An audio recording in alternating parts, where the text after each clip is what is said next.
Perfecto, muchísimas gracias Alondra, muchísimas gracias al Círculo de Arbitraje con el Estado, al director Jorge Abel Ruiz, por dos motivos. Ante todo, por la invitación a este importante evento y sobre todo también por su aniversario, en su séptimo aniversario y como consecuencia también la organización de este evento.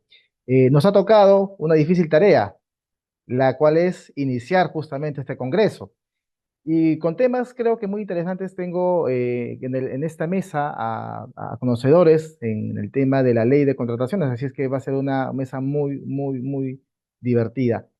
Me ha tocado el tema de los principios de la ley en la nueva ley de las compras públicas. Eh, es evidente que cada vez que surge un nuevo cambio normativo, siempre nos incluyen nuevos principios. En la anterior norma nos pusieron el principio de integridad, que principio lo considero importante y que se ha mantenido actualmente en la vigente o en la todavía ley y que estamos, vamos a ver cómo va a salir el reglamento. Pero ya con la 32.069 hay cinco nuevos principios. El principio de legalidad, el principio de valor por dinero, el principio de presunción de veracidad, causalidad e innovación. Principios que creo que considero importantes.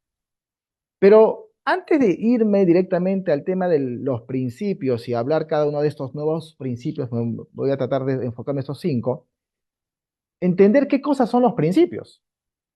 ¿No? ¿Qué son los principios en el derecho? Aquí tenemos un público de repente, algunos ya abogados, ya conocedores, pero de repente también hay estudiantes, ¿no? Estudiantes de derecho o mucha gente que quiere tener el interés en las compras públicas, pero es importante detenernos en ello. Los principios tienen en la gran mayoría de las funciones dos importantes características. Primero, tiene una función de interpretación.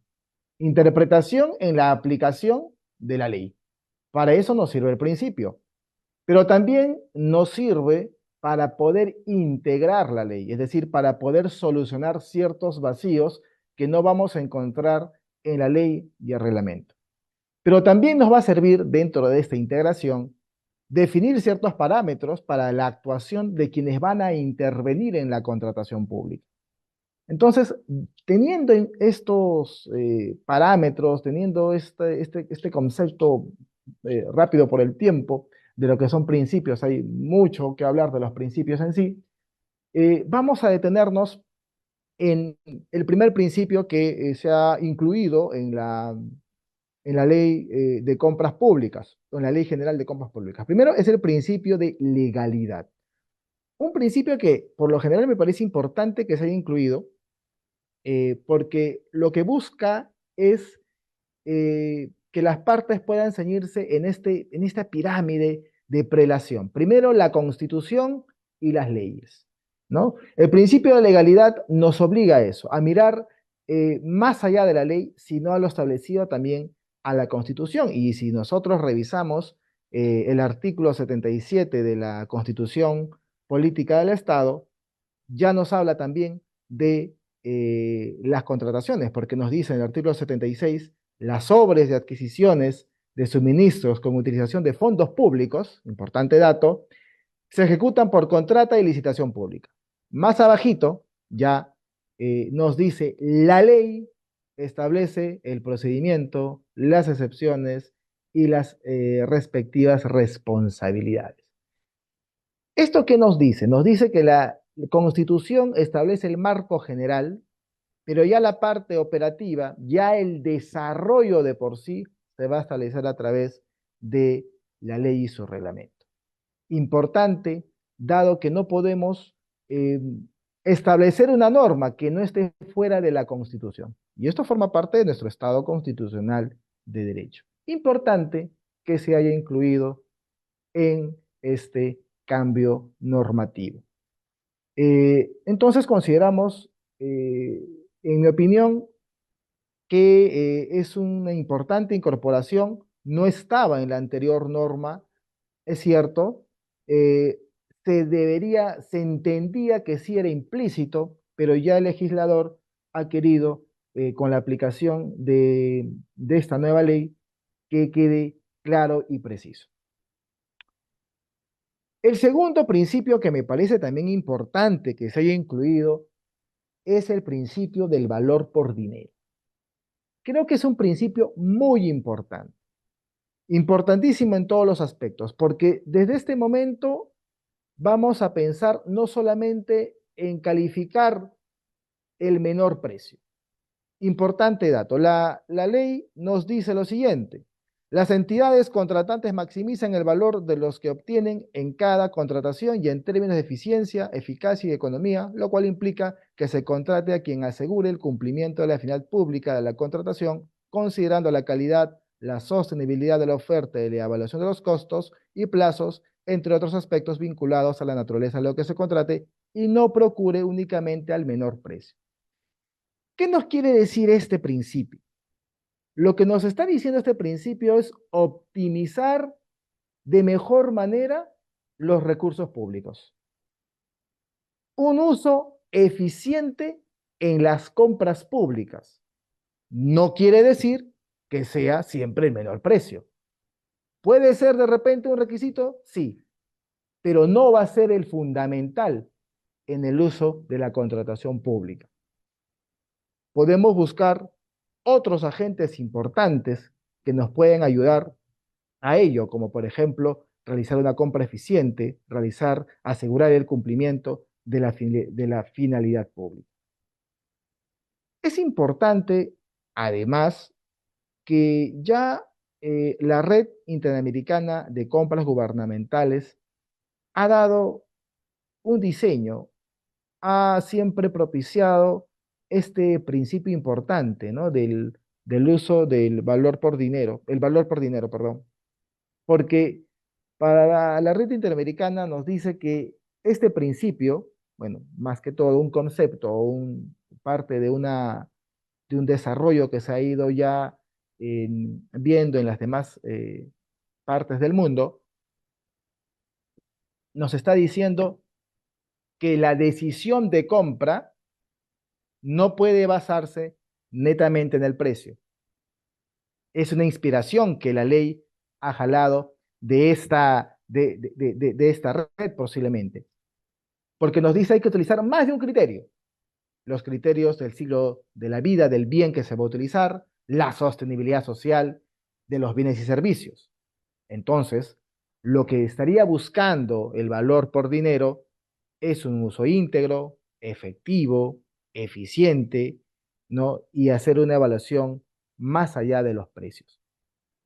Creo que va a tener mucho impacto en la aplicación operativa en las compras públicas. Pero lo importante va a ser no solamente que se encuentre en la norma, sino cómo esto se va a operativizar en la práctica, tanto en la parte de los que forman parte de las entidades y los que forman parte de los proveedores y futuros contratantes. Saber entender este concepto va a ser muy importante al momento de la evaluación de las ofertas que se puedan dar y al momento de presentarlas, sobre todo, ¿no?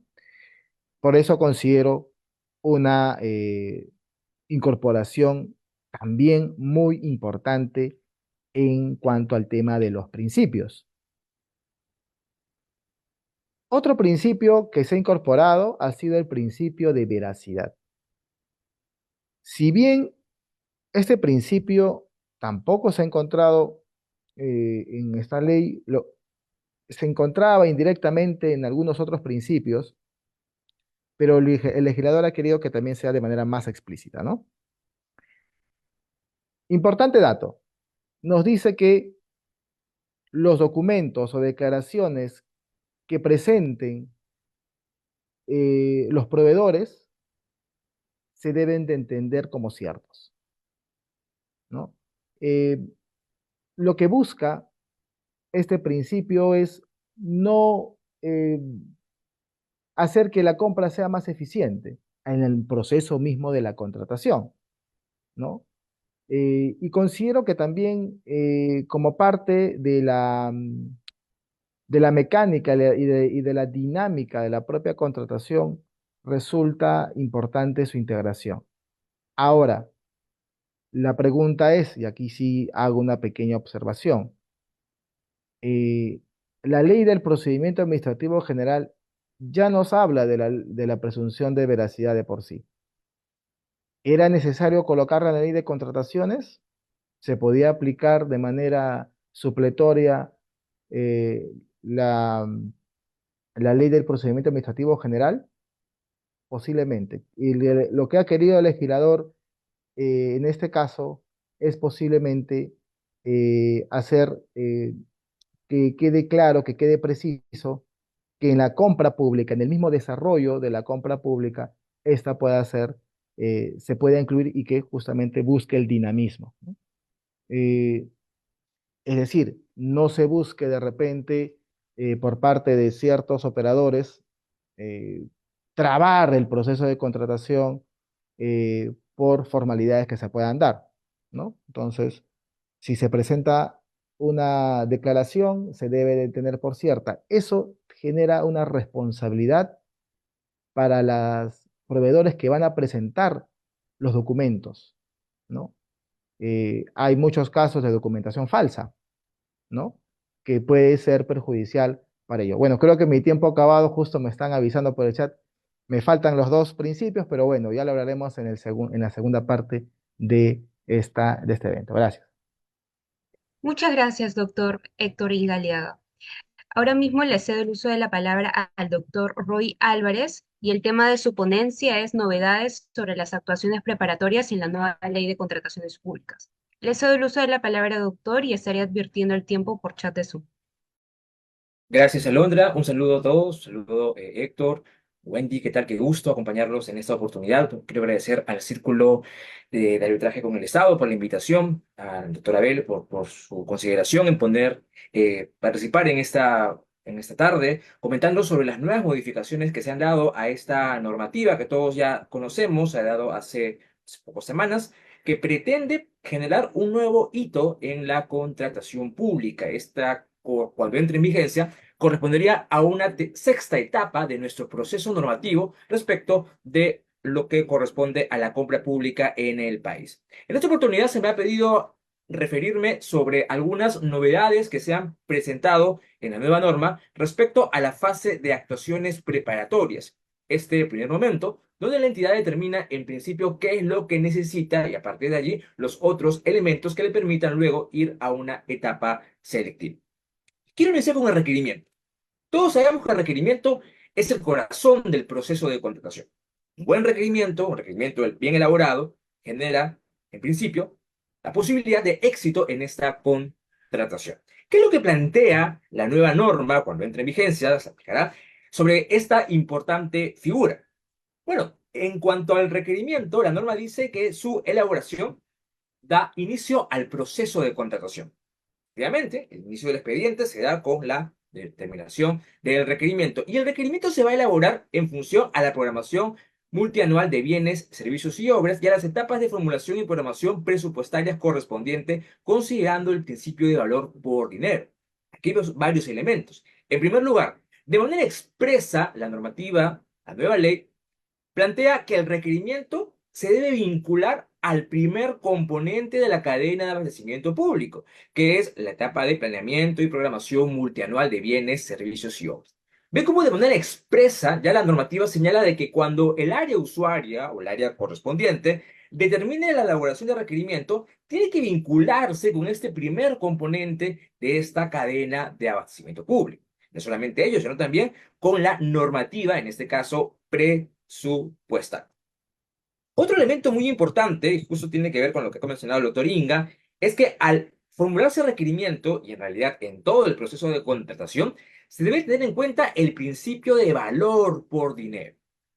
De manera expresa, y eso es algo que caracteriza a la actual o a la próxima normativa, es que cada una de las actuaciones que se desarrollen en el marco de un proceso de contratación deben estar enfocados a este principio. Y específicamente, cuando hablamos de la finalidad de la norma, de la nueva norma, está asociada a un elemento que yo he denominado las 3 E en la compra pública, que es la eficacia, la eficiencia y la economía.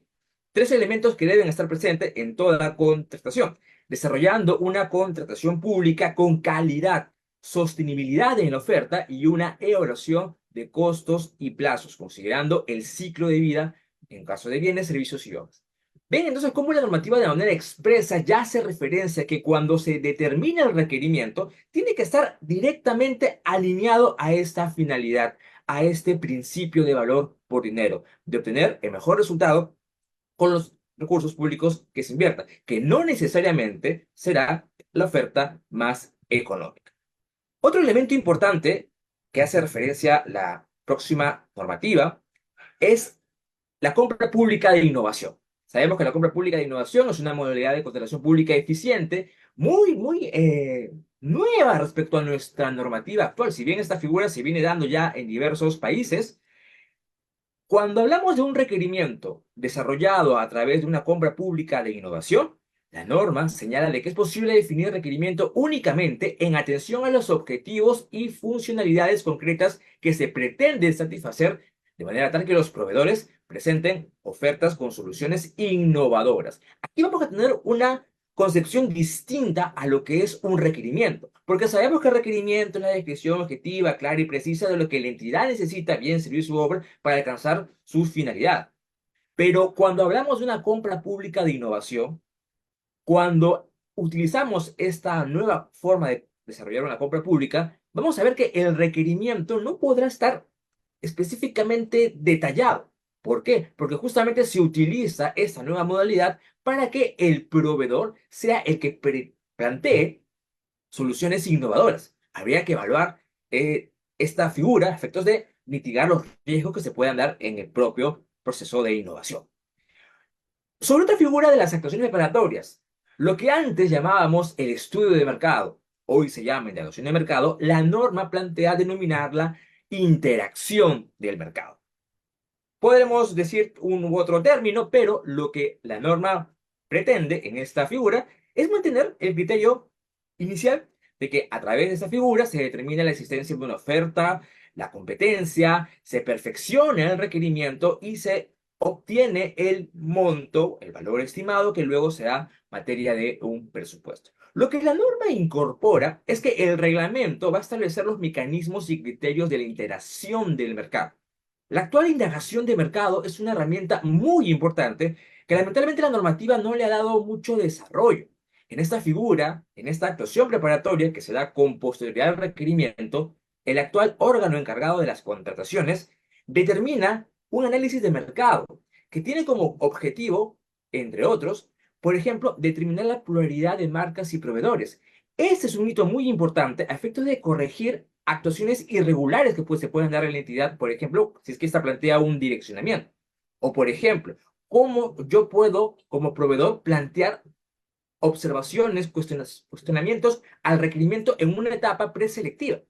Esta figura de la indagación de mercado, que ahora se llamará interacción de mercado, requiere un desarrollo acotado a la propia naturaleza de la actividad, que es una actuación económica. Parece genial que el reglamento desarrolle o desarrollará esta figura a efectos de que sea una herramienta importante para la entidad a efectos de identificar el mercado. Otro elemento que me parece muy interesante respecto de las actuaciones preparatorias es la estrategia de contratación. La norma dice que las entidades elaboran una estrategia de contratación que consiste en un análisis de las variables que influyen en la contratación y determina el tipo de procedimiento, los mecanismos de contratación, las modalidades de pago, la verificación de la estandarización de requerimientos y una correcta asignación de riesgos. Quiero centrarme en esta última figura, los riesgos. A veces nos hemos acostumbrado a desarrollar una compra de una manera clásica, desarrollando el procedimiento, eligiendo el proveedor, ejecutando la prestación. Pero nos hemos puesto a evaluar cuáles son los riesgos que representa cada una de las compras. Quiero hacer mención a una investigación que en el año 2020 hizo el OCE sobre una matriz de riesgo en cada una de las tres fases del proceso de contratación. Yo considero que en compras estratégicas es importante que la entidad haga una evaluación de los riesgos, una estrategia.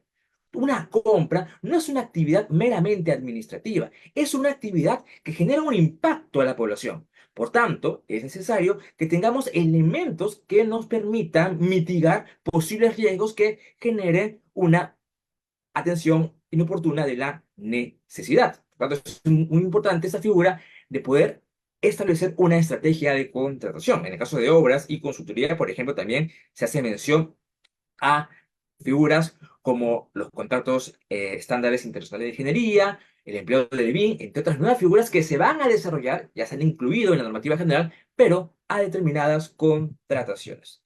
Y por último, respecto del órgano conductor del procedimiento, la normativa, nueva ley, establece de que los procedimientos se van a desarrollar a través de los compradores públicos, un nuevo término que reciben los logísticos, parte compradores públicos de la dependencia encargada de las contrataciones, y también los comités o jurados. Se incorpora este término jurado a efectos de que desarrollen procedimientos de selección. La norma señala que en el reglamento se van a indicar cada una de sus funciones. En ese sentido, podemos ver que respecto de las actuaciones preparatorias, se han dado algunas situaciones de mejoras, algunas innovaciones que me parecen importantes, algunas otras que todavía quedan un tanto en duda, que esperamos en el reglamento sea la oportunidad de poder esclarecer cuál es el contenido de cada una de estas figuras. Gracias.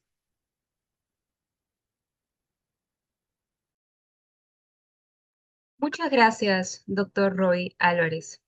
Ahora le cedo el uso de la palabra a la doctora Wandy Vargas, quien nos explicará el tema sobre las nuevas modificaciones a la Junta de Resolución de Disputas. Doctora, le cedo el uso de la palabra.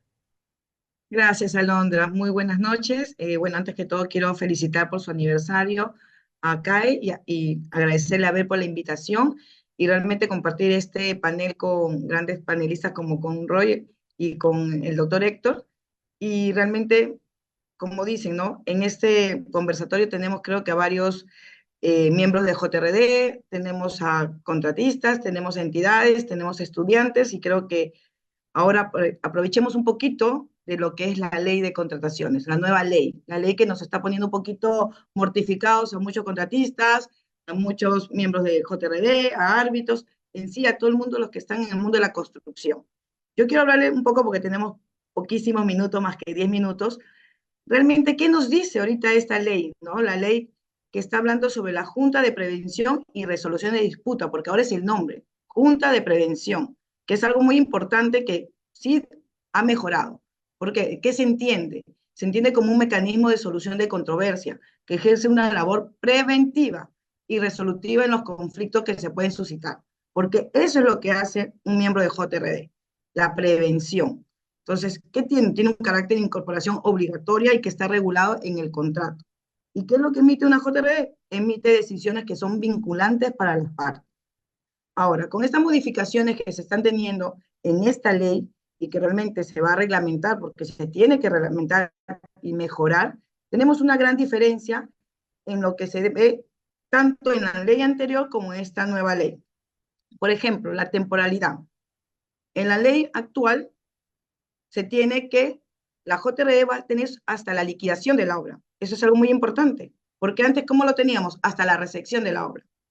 ¿Y qué es lo que pasaba? Se recepcionaba la obra y lo demás que viene, la liquidación, los demás procedimientos que se tiene, lo tienes que llevar a un arbitraje. Y yo pienso que lo que se ha hecho en esta ley es que realmente la JRD se dé su inicio, ¿no? Desde la ejecución de la obra hasta la liquidación. Pero también tenemos algo bueno, que lo van a ver también lo que es concurso oferta. Entonces, es algo muy importante que no solamente lo van a ver cuando se inicia la ejecución, sino también los contratos que sean concurso oferta. Entonces, hay algo que vamos a hacer que los miembros de JRE tengan una prevención durante todo hasta el cierre de la liquidación de la obra. Es algo que realmente ha sido algo provechoso para lo que es la parte de la prevención. Lo que también tenemos un poco es la competencia en esta modificación. ¿Qué nos dice la ley 32069? En base a la normativa de la Ley General de Contrataciones Públicas, que ahora un poquito las abreviaturas JPDR o JRPD, como lo vamos a mencionar, porque va a ser la forma como lo vamos a querer decir, es JPRD, que también tendrá competencias sobre los aspectos técnicos de forma directa, es decir, sin consultar previamente al supervisor o proyectista como se establece en la norma vigente. ¿Eso es bueno o malo? Eso realmente lo vamos a ver durante la ejecución, durante cómo lo vamos a ir implementando, cómo lo va a regular el reglamento, porque en la ley anterior tenemos que las consultas las vamos haciendo en conjunto con el supervisor, le elevamos también al proyectista y todo va de la mano, porque es necesario que estén los especialistas de la materia. A veces tenemos a miembros de JRD que son especialistas, sí, en ejecución de obra, en administración contractual, en prevenir, en gestionar el proyecto, pero a veces se necesita una especialidad, dependiendo la complejidad que tiene cada obra. Entonces creo que ahí es algo, no sé si tan bueno o tan mal. Entonces eso lo vamos a ver en el transcurso con el reglamento. También tenemos que absorber consultas planteadas por las partes respecto de algún aspecto contractual o técnico, resolver controversias técnicas y contractuales o otras que se establezcan en el reglamento. Eso se está verificando en esta nueva ley. Ahora que tenemos también referente a la caducidad, ¿no? ¿Qué te dice esta nueva ley con la caducidad?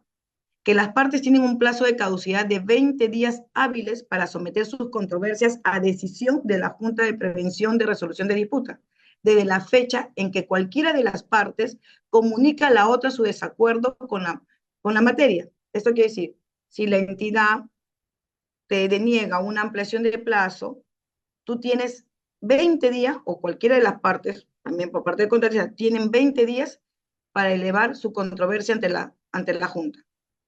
Con la normativa actual tenemos 30 días. Entonces creo que estos 20 días quedan un poco cortos porque lamentablemente, ¿qué nos está pasando en la actualidad?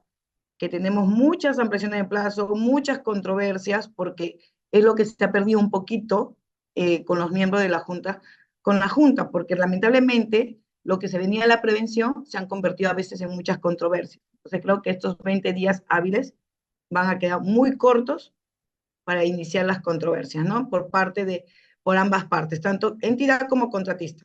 También tenemos que si ninguna de las partes comunica por escrito a la otra y la Junta de Prevención y Resolución de Disputas su desacuerdo total o parcial con la decisión en un plazo de 20 días hábiles computados desde el día de la notificación, o si habiendo comunicado tal o desacuerdo, no se inicia el respectivo arbitraje dentro de los plazos de caducidad regulados en el artículo 84 de la presente ley, y la decisión de la Junta de Prevención y Resolución de Disputas adquiere mérito ejecutivo. ¿Qué te quiere decir esto? Que si ninguna de las partes presenta su controversia, puede irse al arbitraje. Pero ahí tengo yo también la forma. ¿En qué momento nos vamos al arbitraje? La ley actual te dice, toda controversia que tiene emitida por una decisión de la JRD, te vas una vez recepcionada la obra, y de ahí te vas al arbitraje. Pero ahora nos vamos que al término de la liquidación de la obra, después, durante, entonces esto lo vamos a ver en el reglamento también. ¿Qué te dice en esta modificación también un poquito de lo que estamos hablando en las controversias, ¿no? En la 32069 te dice que todas las controversias relacionadas a prestaciones adicionales aprobadas por la entidad se pueden someter a la Junta de Prevención y Resolución de Disputas de Arbitraje. Eso es bueno, porque lamentablemente en esta ley que tenemos, la 325, no podemos llevar a controversia lo que es adicionales. Y lamentablemente, con la deficiencia de expedientes técnicos que tenemos en la actualidad, existen muchos adicionales que no se pueden llevar a controversia ni siquiera por arbitraje. Entonces, creo que con esta modificación vamos a tener una mejora para la prevención y que el contrato llegue a su finalidad, ¿no? Entonces, tenemos esto. Otra modificación que tenemos muy importante, que realmente para mí es algo primordial que tendríamos que ver. ¿Qué te dice esta ley, la 3269? Y yo quiero recalcar. Para ser un miembro, un adjudicador, tenemos bien claro que para ser adjudicador una experiencia no menor de 2 años, te dice, ¿no? No menor de 2 años, a ver, acá lo dice, los profesionales que deben cumplir como mínimo los requisitos para ser adjudicadores, te dice bien claro. experiencia no menor de 2 años como adjudicador o como supervisor de obras, o cumplir con los requisitos para ser árbitro conforme al literal B del presente párrafo. ¿Qué te dice el literal B? Para ser árbitro, experiencia no menor a 3 años, según las siguientes condiciones en el sector público desempeñándose en materia de contratación pública o en el sector privado como árbitro o secretario arbitral de la presente ley o profesional con experiencia en contratación pública. Me da mucho gusto que muchos abogados, muchos ingenieros puedan pertenecer a ser miembros adjudicadores, pero creo que es muy importante que los centros tomen en cuenta la experiencia, porque para ser un adjudicador, y como lo dice bien claro, para prevenir, gestionar un contrato, tienen que haber administrado un contrato, haber pisado obra, haber revisado un contrato, tener en el campo la especialidad. Y creo que eso con el tiempo, con los años, la experiencia, lo van adquiriendo. Entonces creo que es muy importante que los centros, con esta modificación que tenemos en esta ley, y que es un requisito muy ligero de 3 años o de 2 años, pienso que tienen que tomar las medidas pertinentes de quiénes van a ser los adjudicadores, porque esto es experiencia, es administrar un contrato. Porque para que las partes puedan nombrar adjudicadores con la experiencia adecuada, con el expertise, con la capacidad, tanto sean ingenieros, sean abogados, sean arquitectos, y que realmente la administración de ese contrato sea correcta y la prevención sea única e impecable para que las obras se puedan concluir. Entonces, creo que esto es muy importante y esto va a quedar mucho en la mano tanto del reglamento como de los centros. Ahora, hay estas modificaciones que he hecho las más precisas porque realmente posteriormente en el reglamento se van a ver. Creo que es importante que lo tomemos en cuenta y reflexionemos. La JRD es una prevención. La JRD es gestión del contrato y hay que prevalecer eso, que es muy importante. Tener en cuenta quiénes lo conforman, qué es el plazo de caducidad, el tiempo, las modificaciones, la temporalidad. Entonces, creo que hay que tomar en cuenta que nosotros los profesionales están en riesgo muchos contratos que quedan resueltos, muchos contratos que las partes, porque se emiten decisiones tampoco muy consistentes, y ese es en base de los años de experiencia de los miembros de adjudicación. Entonces creo que estoy con el tiempo y ya más adelante podemos tener algunas conclusiones y reflexiones para la mejora con esta ley y con el reglamento. Muchas gracias. Muchas gracias a usted, doctora. Le cedo el uso de la palabra al doctor Héctor Ingaleado para que realice sus conclusiones. Bien, muchísimas gracias. Bien, ya hemos visto entonces cómo los principios van a ayudar de manera operativa. eh, ya lo ha dicho Roy en un momento, cómo el valor por dinero va a funcionar muy bien en la etapa de las actuaciones preparatorias conjuntamente con el principio de innovación, ¿no?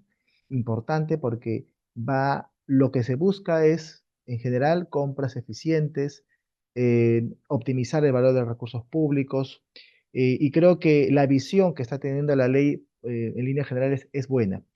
Esperemos que ya operativamente esto se pueda funcionar, esto se pueda aplicar, y que en realidad contribuya a que tanto la sociedad pueda recibir de nosotros, del Estado en sí en general, los bienes, los servicios y obras en el momento y en el lugar preciso que debería de llegar. Con respecto al tema del principio de legalidad, considero que es, como digo, es un principio muy transversal en toda la contratación pública. Creo que era un principio importante que se coloque, que se incorpore en esta nueva ley de compras públicas. Y también el principio de causalidad, ¿no? El principio de causalidad también considero que también es algo, ya precisa ciertos puntos. eh, Habla un poco de sobre la responsabilidad, eso ya lo veremos cómo será operativizado en el ámbito también de del mismo Tribunal de Contrataciones, ¿no? Cómo esto puede ir operativizándose.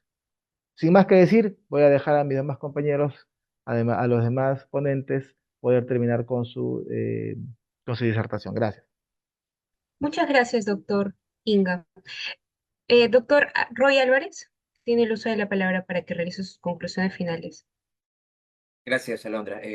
Bueno, dentro de las actuaciones preparatorias me gustaría enfocarme en la estrategia de contratación. Esta importante innovación que genera en los compradores públicos una gran responsabilidad de no solo hacer una contratación enfocada en un mero procedimiento administrativo, sino en que esta compra puede servir, y efectivamente lo va a hacer, para mejorar las condiciones de vida de los ciudadanos. Qué importante es una compra pública para el desarrollo de las actividades que le corresponden a la entidad, por lo cual debe evaluar el procedimiento de selección que corresponda, los riesgos que se pueden generar durante cada una de las etapas del procedimiento. Creo que esto genera una nueva visión de la función que tiene el comprador público a efectos de desarrollar una contratación pública estratégica. Gracias. Muchas gracias, doctor Roy. Doctora Wanda, tiene el uso de la palabra. Claro. Bueno, para concluir, lo que yo quiero reforzar en esto es que la ley te habla mucho de la prevención. Y realmente los miembros de los adjudicadores prevén, gestionan el contrato. Entonces hay que tener en cuenta que las partes tienen que entender que la J de prevención de resolución de disputas es importante. Es muy importante en estos tipos de contratos, porque lo que va a hacer es que las obras continúen, no paralicen. Y lo que van a reflexionar con nosotros, que somos las partes más débiles, tanto el Estado como contratista, es que la prevención vaya de la mano. Y esto es lo que está haciendo esta ley, prevenir. Es lo único que puedo concluir. Gracias. Muchas gracias a los tres expositores por su disertación y también porque estoy segura que a todos los asistentes les va a servir bastante. Es muy enriquecedora todo lo que nos están enseñando.